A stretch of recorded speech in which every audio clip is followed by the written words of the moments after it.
Bonjour à tous, on se retrouve pour une nouvelle position avec ici le trait pour les noirs et il se passe des choses ici puisque on a la dame et la tour en prise hein, avec cette fourchette de cavalier qui est gênante.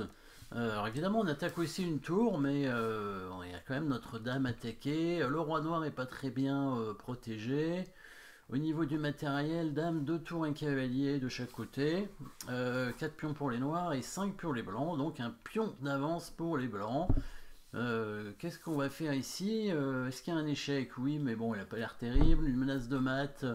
A priori, non, il n'y a pas de menace de mat. On recherche toujours les coups forcés. L'attaque de la dame. L'attaque de la dame, on pourrait l'attaquer, mais on va perdre la nôtre, donc ce sera un échange. Et si on propose l'échange des dames, ça n'a pas l'air non plus extraordinaire. Alors évidemment, il y a la possibilité de prendre la tour, mais on va perdre la dame. Après, on ne sait jamais. Continuons la variante, quand même. C'est quand même un coup forcé, hein. Évidemment, la prise de la tour par le pion.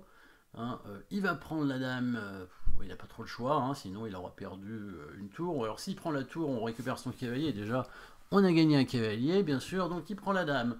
Qu'est-ce qu'on fait? On a un coup forcé après, on veut prendre le pion sur échec. Pas oublier qu'un pion a une case de promotion, ça peut valoir une tour carrément, hein, et d'ailleurs s'il prend ce pion avec sa tour, il est mat, hein, puisque il y a la tour qui fait échec ici, suivi de la prise de la tour qui va couvrir mat. Donc il ne peut pas prendre ce pion.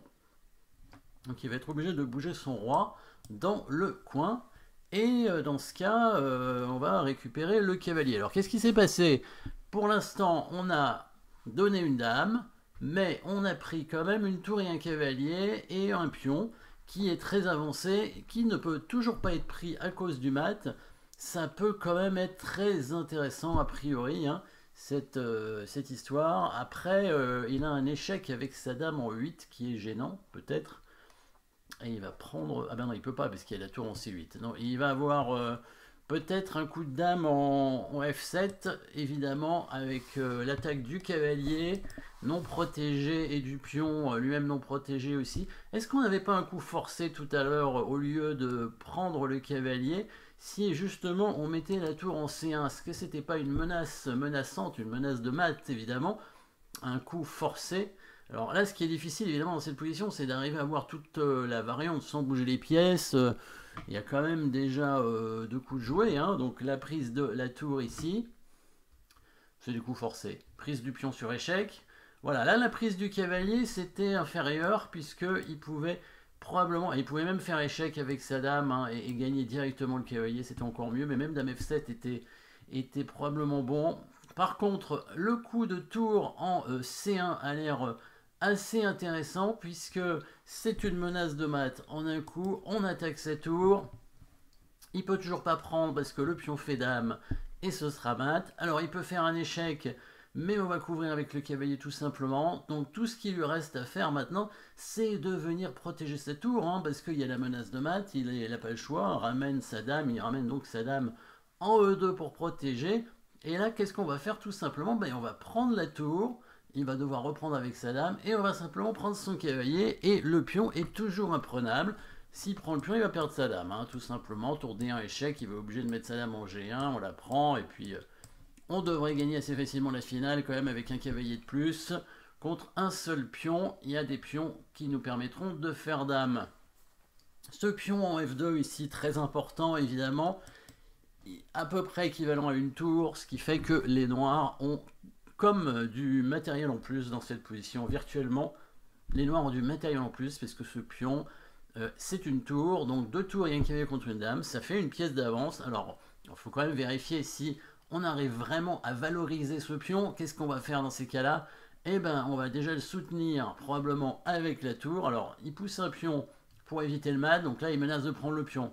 Donc là, on le défend avec la tour. Derrière le pion, évidemment, comme ça, la dame blanche ne peut pas bouger, sinon le pion fait dame. Les pièces noires sont paralysées, et là, le plan, il est simple. On va ramener le cavalier de façon à contrôler la case de promotion, attaquer la dame et faire dame, tout simplement. Les noirs, les blancs ne peuvent rien faire. Voilà, le cavalier qui arrive tout doucement, mais sûrement, évidemment. Voilà, c'est la partie. Voilà, le cavalier est venu là et les blancs ont fini par abandonner, il n'y avait pas de coup, hein, il n'y avait rien à faire. Hein. Les blancs ne pouvaient pas éviter que le cavalier arrive, hein, et la dame ne pouvait rien faire, alors ils pouvaient prendre le pion, hein, bien sûr. C'était certainement le meilleur coup, hein, la prise du pion, et pareil, hein, on va jouer cette finale, mais cette finale est gagnante, hein, avec un cavalier, c'est trop fort un cavalier contre un pion, seulement un pion qui n'est pas avancé du tout en plus. Donc coup forcé ici, c'est la prise de la tour, hein, quand il n'y a pas d'autre coup forcé possible, on regarde celui qui permet de prendre du matériel, tout simplement, hein, on gagne une tour, après on perd la dame bien entendu, mais comme on sait que ce pion virtuellement c'est une tour, on peut se dire tiens, j'ai pris une tour, je récupère une tour virtuellement avec mon pion, et à la fin je vais prendre le cavalier.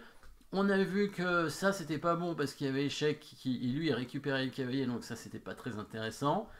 Par contre, le coup forcé, on continue l'analyse des coups forcés, toujours évidemment avec ce coup de tour.